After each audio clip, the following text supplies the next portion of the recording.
All right, today we're diving into the epic history of Venezuela. And what a story it is. We're talking about a nation with incredible wealth, huge revolutionary dreams, a country really forged in fire through centuries of conflict and just amazing resilience. Let's start with a really powerful idea from the man himself, Simón Bolívar, El Libertador. This quote, it just nails the very soul of Venezuela's story. It's this long, sometimes tragic search for unity and freedom. And believe me, this is a theme that's going to pop up over and over again. So where do we even begin? Well, our story starts way, way before any European ships ever saw its shores. We have to go back to this vibrant world, kind of tucked between the Andes Mountains and the Caribbean Sea. And you've got to understand, this was absolutely not some empty land waiting to be discovered. No way. It was home to hundreds of different peoples. You've got the Caribs, the Arawaks. These were incredibly skilled farmers, hunters, and seafarers. They built these really complex societies, and famously, they even built their homes on stilts right over the water. And that right there, that's actually how the country got its name. It's a great story. When European explorers sailed into Lake Maracaibo way back in 1499, they saw those stilt houses and thought, this reminds me of Venice. So they called the land Venezuela, which literally means Little Venice. And that name has stuck for more than 500 years. Pretty cool, right? But, this encounter, it marked the start of a new and honestly a brutal chapter. For the next 300 years, Venezuela became a Spanish colony. All of its incredible natural wealth, we're talking cocoa, coffee, gold, was just systematically stripped away and shipped off to Europe. Meanwhile, its people, they had to endure conquest and subjugation. Okay, so fast forward to the start of the 19th century. That desire for freedom, it's hitting a boiling point all across Latin America. And right there in Venezuela, that burning desire found its champion in one of the most iconic figures in all of history, Simón Bolívar. Now, this fight for freedom was anything but easy. It was long, it was bloody. It all kicked off with a rebellion in 1810. Just a year later, Venezuela does something huge. It becomes the very first nation in South America to declare independence. But the war rages on. Final victory doesn't come until 1821. Now, Bolivar had this grand dream, this vision of uniting all the newly freed lands into one great nation called Gran Colombia. But sadly, infighting and politics just shattered that dream pretty quickly. And by 1830, Venezuela was on its own, left to forge its own path. But here's the tough part. Independence didn't bring peace, not even close. The rest of the 19th century was just chaotic, a really turbulent time, all about power struggles between these regional military strongmen, the caudillos. They dragged the nation into this endless cycle of civil wars, and it created this political culture where, really, power came from the barrel of a gun. And that pattern, well, it would haunt Venezuela for generations to come. All right, let's jump into the 20th century. Just as Venezuela is moving into a new era, a discovery is made.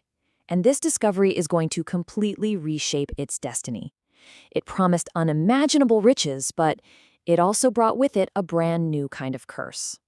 The year is 1922, and wouldn't you know it, near the very same lake that gave the country its name, oil just erupts from the earth.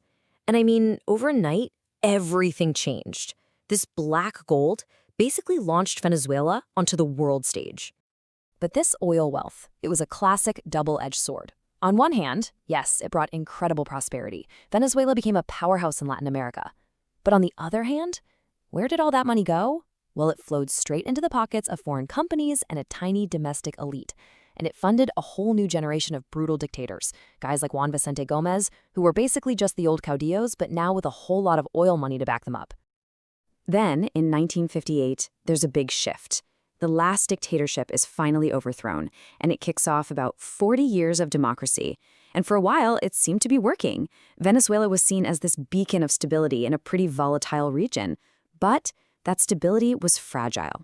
Because just beneath the surface, that massive gap between the rich and the poor just kept getting wider and wider, creating these really deep social tensions that just weren't being addressed. And those simmering tensions?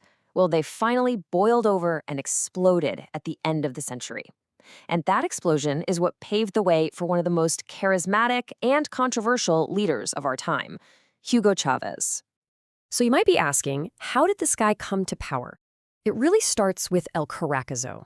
These were massive riots against poverty that just erupted in 1989. So 3 years later, a lieutenant colonel named Hugo Chavez tries to tap into all that public anger by leading a military coup. It fails. He gets thrown in jail, but, and this is key, his defiant speech from prison turns him into a national hero, especially for the poor. They saw him as a kind of modern-day caudillo fighting for them. And by 1998, he rode that wave of fame all the way to a landslide victory in the presidential election. Look, Chavez's legacy is incredibly polarizing. There's really no other way to say it. For his millions of supporters, he was a savior. He was the guy who took the nation's oil money and poured it into huge social programs, and he wasn't afraid to stand up to foreign powers. But for his opponents, they saw a populist dictator who tore down democratic institutions and grabbed all the power for himself. And the reality is, the complex truth is probably somewhere in the middle of those two views. Okay, so after Chavez dies in 2013, his hand-picked successor, Nicolas Maduro, takes over. And what happened next? Well, it was a catastrophic collapse. It plunged the nation into the deepest crisis it's seen in modern history. So what caused this total collapse?